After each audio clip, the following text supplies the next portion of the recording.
खाना बनाती स्त्रियां। कुमार अंबुज।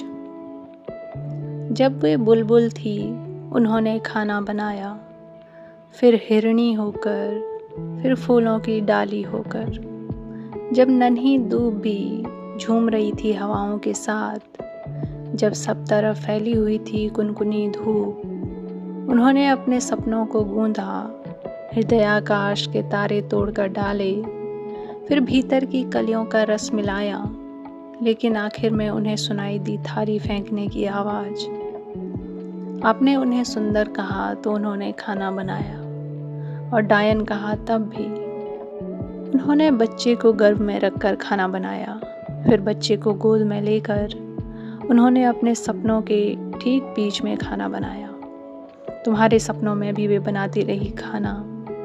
वे समुद्रों से नहाकर लौटी तो खाना बनाया, सितारों को छूकर आई तब भी।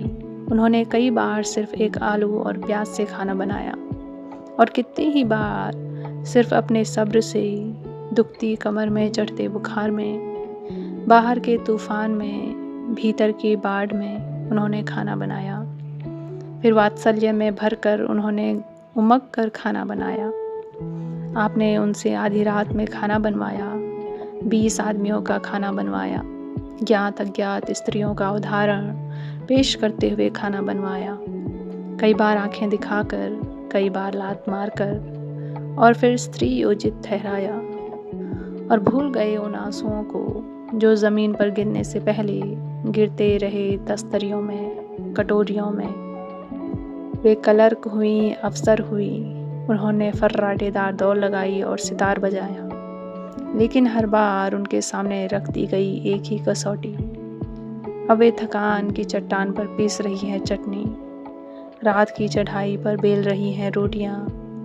उनके गले से, पीठ से, उनके अंधरों से रिस रहा है पसीना।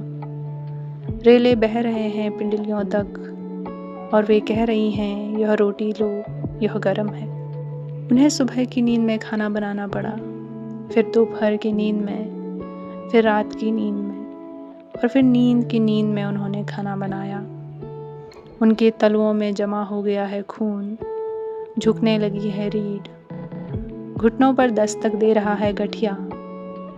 आपने शायद ध्यान नहीं दिया है, पिछले कई दिनों में उन्होंने बैठकर खाना बनाना शुरू कर दिया है, हालांकि उनसे ठीक तरह से बैठा भी नहीं जाता। धन्यवाद।